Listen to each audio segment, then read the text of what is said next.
The city appeared on all sides of him, with its customary suddenness. It wasn't there one moment, then it was the next. Much like the walls of Grand Park, the graceful steel and glass buildings on either side of him crept higher as he pushed further into the city. These outer sections of the city had grown up around the central hub over the past 40 years. Hotun's recent nostalgia for earthy, magic-y things extended to these buildings. No straight lines, no mechanical influences save the building materials themselves. Architects made billions by referencing and copying nature at every point: tree trunks, vine stems, and branch patterns. Men and women in suits earned absurd amounts of money by publishing mathematical equations said to produce the most natural lines possible, the most elegant blueprints.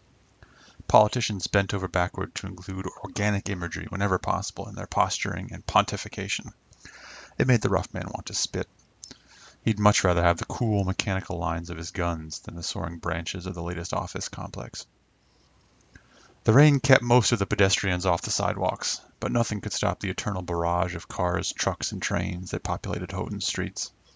Their gleaming eyes each lent light for an instant to his path.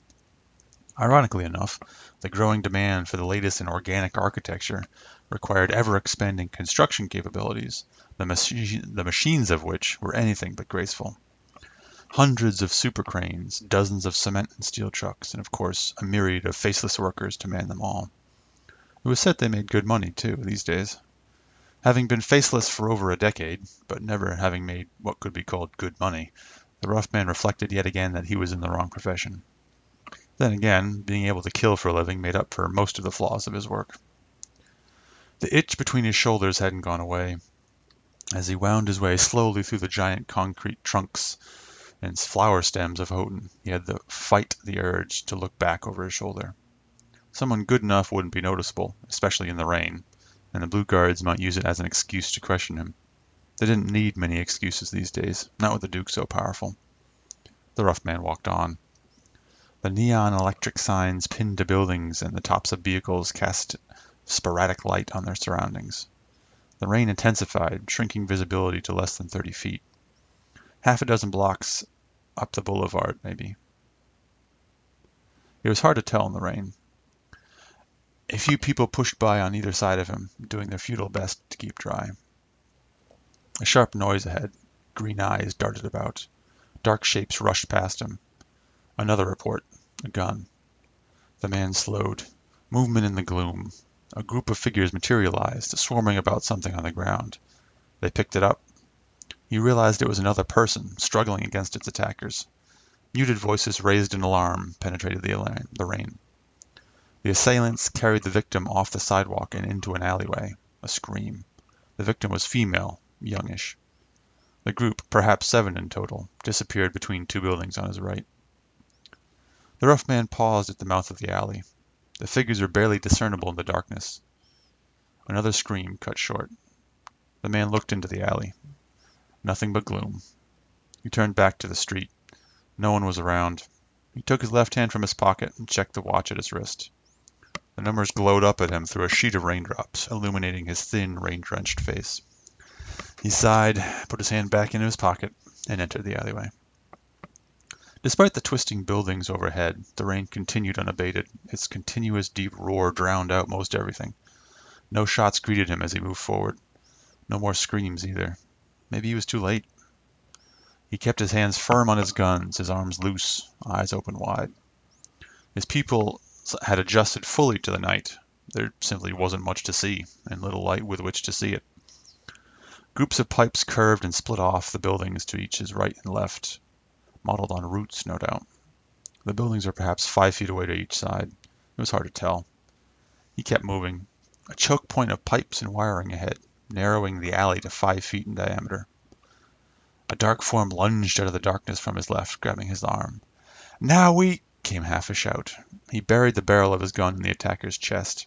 The force of the blow cracked the man's ribs, but he pulled the trigger anyway. 3 bullets gone from that gun now. 2 earlier, 1 now. 27 rounds left between the 2. The body fell away to his left. 6 attackers left. 7? Almost even odds. He just wished the rain would stop. His hands flitted through the dead man's clothes. A gun was still in the corpse's hand. The rough man broke it into pieces and moved further in the alleyway. The rain and its noise slackened a bit.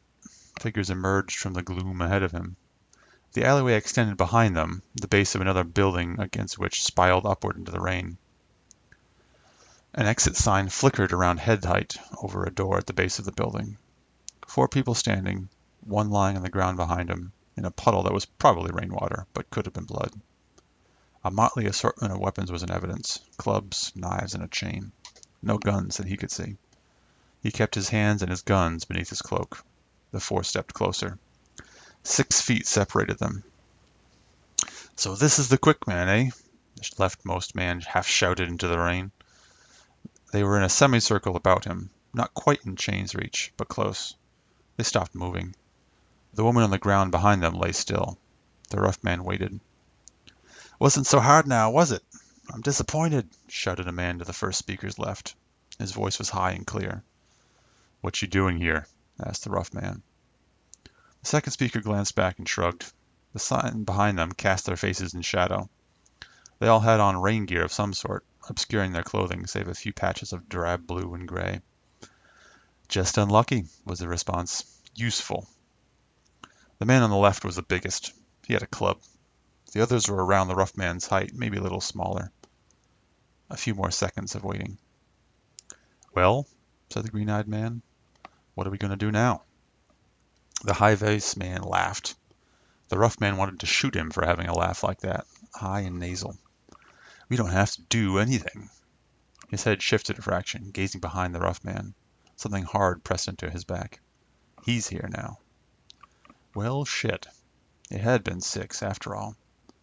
"And who's this?" asked the rough man. "Doesn't matter," said a voice behind him. A hard voice, a voice used to giving orders.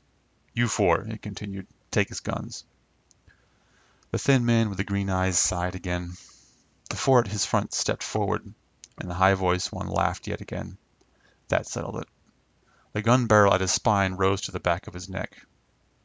Lightning flashed. The thin man jerked his head to the right and back. His right hand came out with its gun as his left hand twitched backward over his shoulder. 3 gunshots. 2 were his. The 2 men to his right pitched backward. The third came from behind, carving a path along the heel of his hand. Thunder boomed and rolled. The 2 men to his left raised their weapons. They were within striking range now. The thin man's left hand continued its path, latching onto the wrist of the man behind him. He stepped back, his right hand continuing its arc to his left. The club crashed into his ribcage. Pain flared. 5 more shots.